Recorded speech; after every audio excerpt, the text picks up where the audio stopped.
మనం చుక్కకూర పప్పుని ఎలా చేయాలో చూద్దాం. నేను ఏ వేలో చేస్తానో చూపిస్తాను. ఫస్ట్ 2-3 సార్లు కందిపప్పుని ఒక చిన్న కాఫీ గ్లాస్ కందిపప్పు తీసుకున్నాను. దాన్ని 2-3 సార్లు కడిగేసి ఇలాగ కుక్కర్లో పెట్టేసి నానబెట్టి ఉంచేసాను. పప్పు చేసే ముందర ఒక పావు గంట ముందర ఇలా నానబెట్టి ఉంచాను. నానబెట్టి ఉంచిన తర్వాత ఎప్పుడు కూడా నేను పప్పు కుక్కర్లో మూత పెట్టను. గిన్నెతో చేస్తాను తప్ప దాన్ని మూత పెట్టకుండా చేస్తాను. ఇలా బాగా నానిపోయిన పప్పుని స్టవ్ మీద పెట్టామనుకోండి, ఇది ఫాస్ట్గా ఉడికిపోతుంది. దానివల్ల గ్యాస్ కూడా మనకు సేవ్ అవుతుంది. ప్లస్ పప్పు కూడా చాలా టేస్టీగా ఉంటుంది, బాగా మెత్తగా ఉడికి. సో నేను ఇలాగ ఒక పావు గంట ముందర పప్పు చేసి ఒక పావు గంట ముందర కందిపప్పుని బాగా కడిగేసి నానబెట్టేసి ఉంచుతాను. తర్వాత ఏం చేస్తానంటే చుక్కకూర కట్ట తీసుకొని బాగా కడిగి దాన్ని చిన్న ముక్కల్లా కట్ చేసి పెట్టుకున్నాను. అలానే ఇందులోనే 2 పచ్చిమిర్చి కూడా ఇలా పొడుగ్గా కట్ చేసి పెట్టాను. ఇలా 2 పచ్చిమిర్చి ప్లస్ చుక్కకూర, ఒక కట్ట చుక్కకూరని ఇలా కట్ చేసి పెట్టుకున్నాను.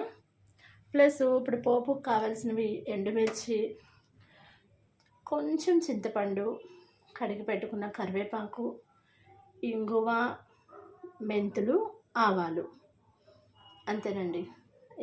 వీటితో పాటు ఒక 5-6 రెబ్బల వెల్లుల్లిపాయలు, ఇవన్నీ కూడా ఇలా రెడీ చేసి పెట్టుకున్నాను.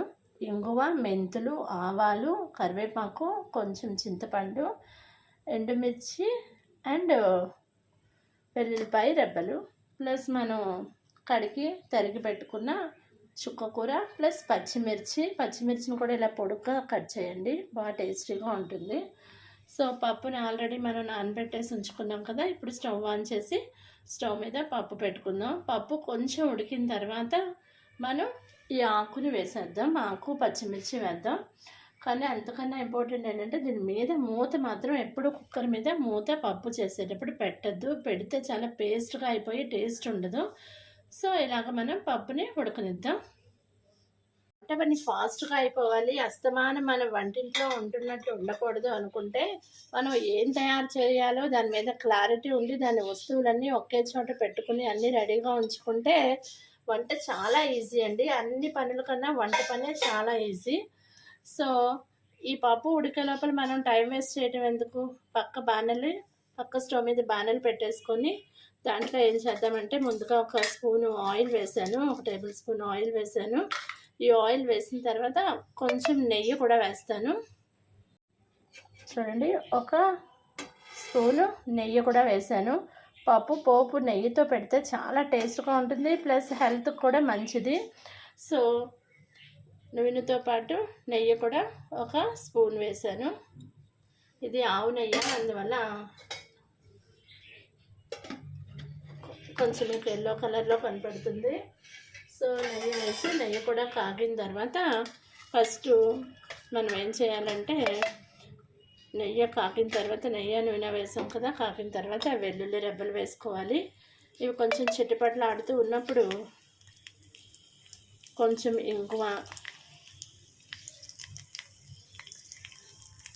ఇంగువ పొడి, నెక్స్ట్ ఆవాలు, మెంతులు, ఇవి కూడా చిట్టుపట్లాడుతూ ఉన్నప్పుడు మనం ఎండుమిర్చి వేసేసి కొంచెం వేగనిద్దాం. దూరగా వేగనిస్తే టేస్టీగా ఉంటుంది. సో వేగనిద్దాం.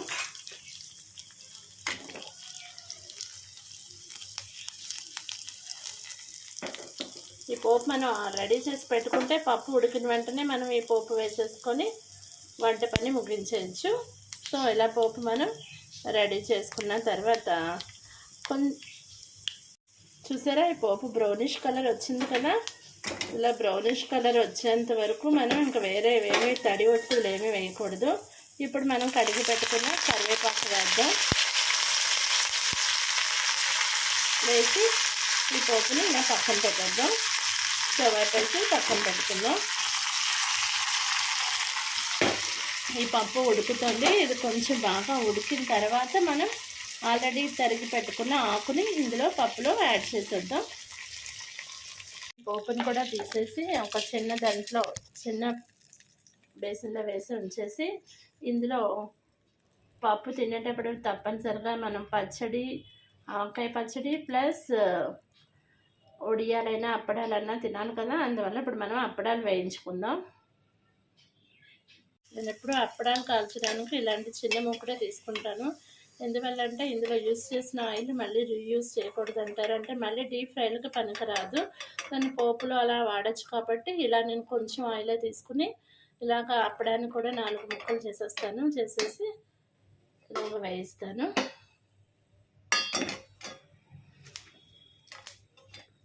సో ఇలాగ 4 ముక్కలు చేసి ఒక్కొక్క పీస్ని ఇలా వేయించేసి లోపల పెట్టేస్తాను.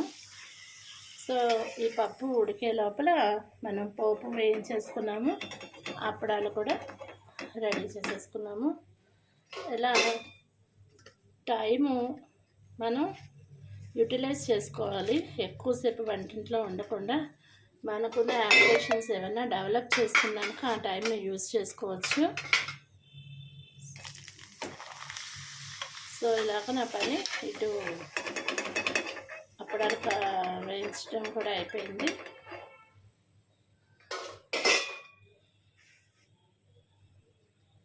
ఇలా పప్పు ఆకు ఉడికిపోయిన తర్వాత ఇప్పుడు మనం ఆకుకూర కూడా వేసేసుకుందాము.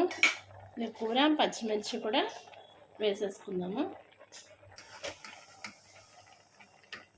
చూసారా, కూర పచ్చిమిర్చి కూడా వేసేసుకొని కొంచెం పసుపు కూడా వేసేసి ఉంచుదాము. ఇంకొంచెం ఉడికిన తర్వాత సాల్ట్ వేసుకోవచ్చు. చూసారా, పప్పు ఇలా ఉడుకుతూ ఉన్నప్పుడు మనం ఒక టేబుల్ స్పూన్ పసుపు కూడా వేసేసుకుందాం.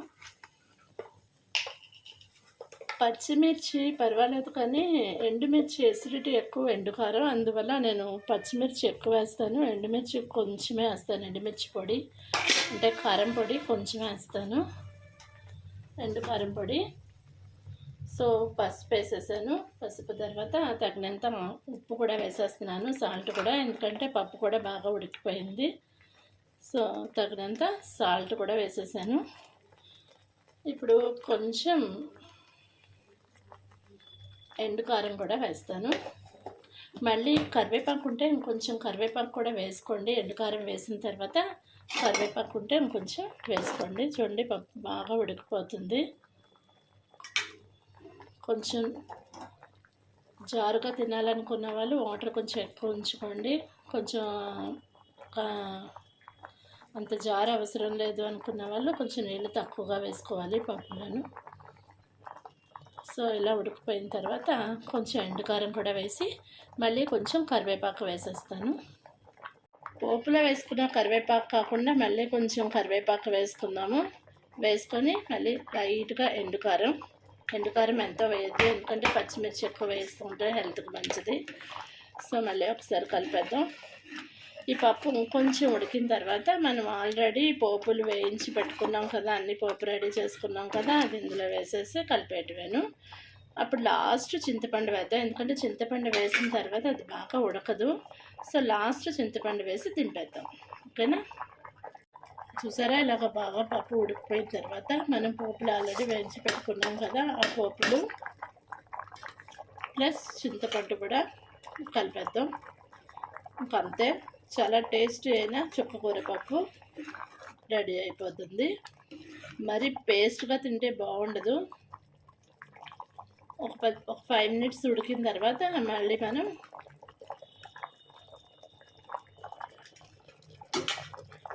స్టవ్ ఆపేస్తే సరిపోతుంది. ఇంకొక 5 మినిట్స్ ఉడికిపోతే సరిపోతుంది. అంటే ఇప్పుడు మనం పోపులు యాడ్ చేస్తాం కదా, అదంతా పడుతుంది. సో ఇంకొక 5 మినిట్స్ ఉడికిన తర్వాత స్టవ్ ఆపేసుకుంటే చుక్కకూర పప్పు రెడీ అయిపోతుంది. అప్పడాలు, చుక్కకూర పప్పు, ఆవు నెయ్యి, ఆవకాయ వేసుకుంటుంటే సూపర్ టేస్టీ కదండి. అప్పడాలతో చుక్కకూర పప్పు, ఆవు నెయ్యితో వేడన్నం ఇవన్నీ వేసుకుంటుంటే చాలా టేస్టీగా ఉంటుంది.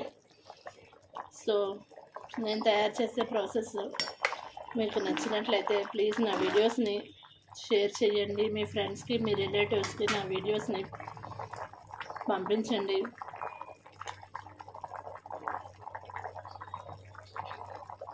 ఆ వీడియోస్ని నా వీడియోస్ లింక్ని మీ ఫ్రెండ్స్కి మీ రిలేటివ్స్కి షేర్ చేసి వాళ్ళతో కూడా లైక్ చేయించండి. నా ఛానల్ని సబ్స్క్రైబ్ చేయించండి. నేను మరిన్ని వీడియోస్ చేయడానికి ప్రయత్నిస్తాను. Thank you for watching my videos. Please like, share and subscribe to my channel. Thank you. చూసారా, అప్పడాలు వేయించేసుకున్నాం కదా. ఇప్పుడు దాని మీద మూత పెట్టి ఉంచేద్దాం. టైట్ మూత పెట్టేసి ఉంచేద్దాం.